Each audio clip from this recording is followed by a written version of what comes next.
The National Cancer Walk is a brilliant opportunity for everyone to come together, stand in solidarity, create awareness about cancer. We promote a healthier lifestyle concept, and just doing something basic as a walk with your family really does better the chances of preventing not only cancer but many diseases, heart disease especially as well, physical activity. So we promote a healthier lifestyle through comfortable exercise engagement, a walk around the block, healthy food, and then we also raise funds for especially our patient financial assistance program, because we have about 120 new cancer cases, patients diagnosed with cancer that apply with the Cancer Association each month.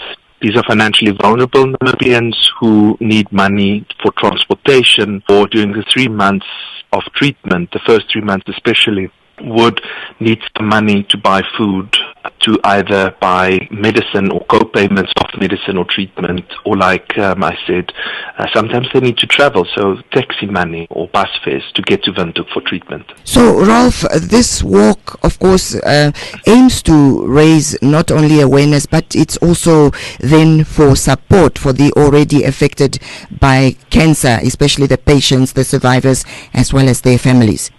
Yes. We see that about 95% of all patients that come through the Cancer Association stores financially vulnerable. So these are low income or self or not employed income groups in rural parts of the country. These are Namibians who are in the state system, who need the support. I think there's always been a misconception that the Cancer Association is for the elite, for those with money, perhaps for the white community, perhaps the affluent community, which is not the case. I always see myself as Robin Hood. I have to take from the rich, whether local, Namibian, whether international donor partners, whether corporate, through the Apple project that we're going to be starting soon.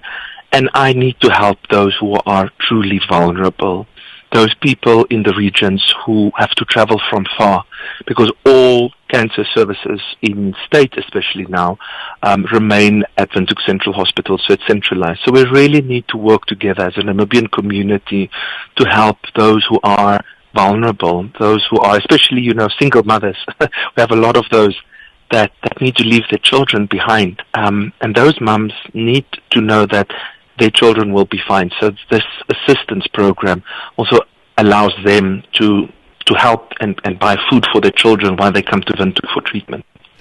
Well, Rolf, while you are on that point, many Namibians are facing barriers to early diagnosis. How is the Cancer Association then addressing challenges that surround access to screening and around treatment services? Right now, we are working very progressively with the Ministry of Health and Social Services with the cervical cancer elimination program. Cervical cancer is a highly preventable form of cancer. We can screen it very easily. We can treat very successfully when it's onset stages. Even in advanced stages, the outcomes are pretty good.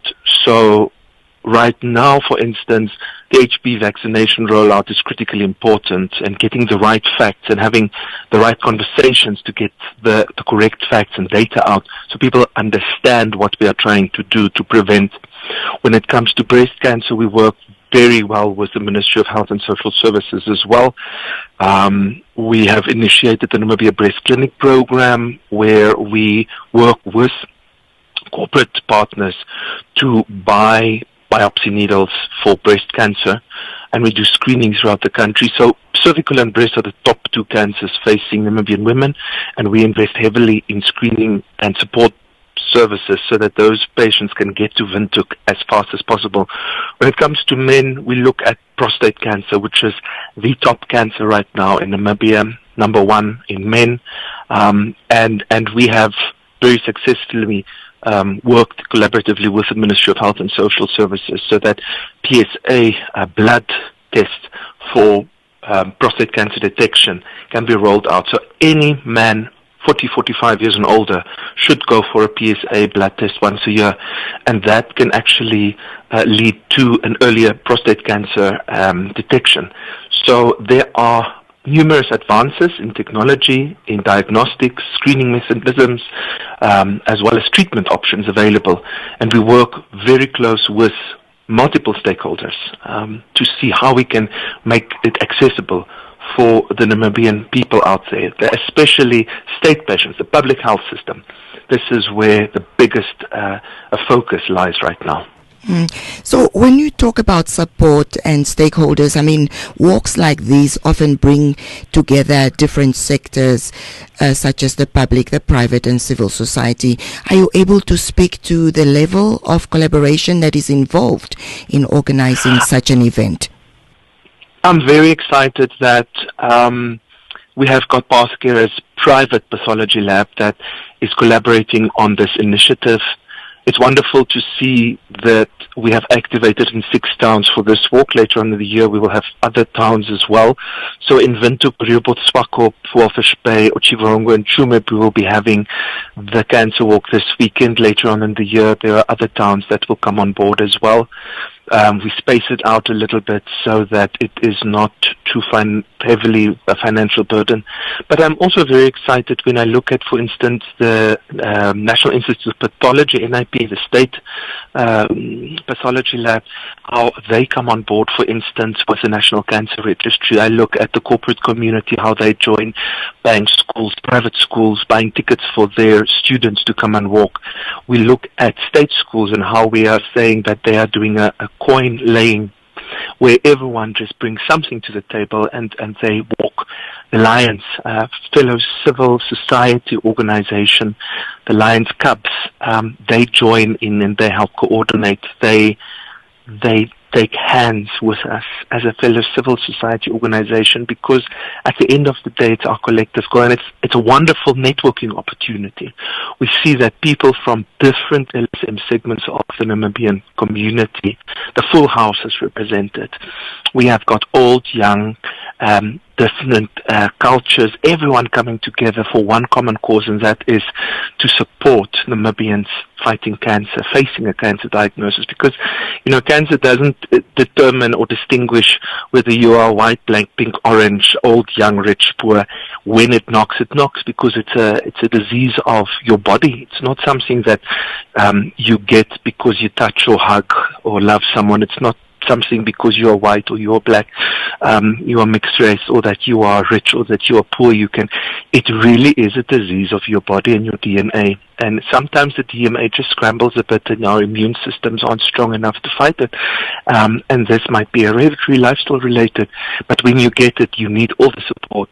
Then it's usually at this time when community comes together. So the Cancer Walk is truly that opportune moment where we can all come together, ask the right questions, network, speak, connect and make promises to stand in solidarity with each other. So I invite everyone, please come out this weekend, do support, and let's impact lives together. Well, aside from raising awareness, Rolf, are there any mobile health services or screenings or educational activities that are planned as part of the walk?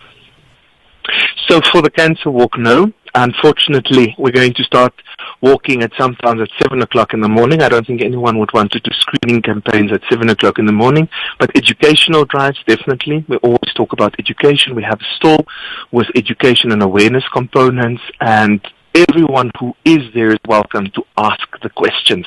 I think it's critically important that Namibians start having this conversation, that they ask, not just us tell them. It should come from a point of self-interest and self-awareness. We don't want to have this top-down and information overload situation as we've had in the past.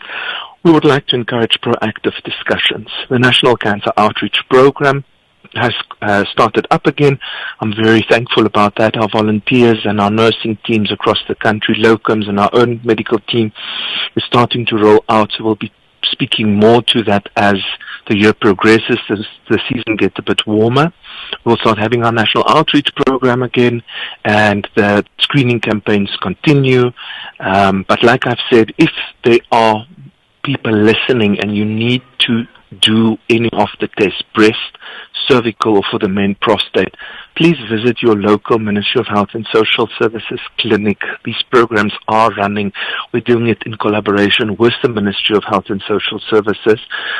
So when you do visit a primary healthcare center or a district hospital, you will be directed to the correct outpatient department where these screenings are available. What long-term impact do you hope that initiatives like this walk will have on Namibia's national fight against cancer? I think it's critically important. We see that the numbers are rising. We see that cervical cancer is rising. We see that breast cancer is rising. We see that first world cancers, colorectal and lung cancer, is on the increase in Namibia. It has got to do with the lifestyles that we lead. We are eating more processed food. We are sitting at desks. We are not physically active.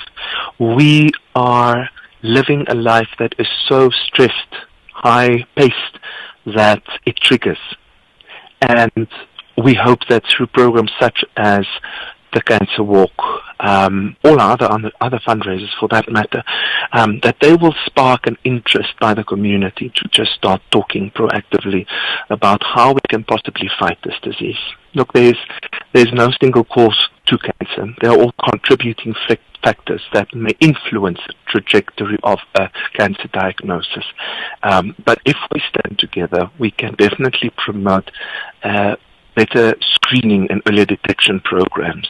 And when we start having that proactive conversation rather than the reactive approach, that I'm also very fortunate and thankful that we've moved away a bit from the full reactionary methodology, that we are starting to proactively talk about and screen.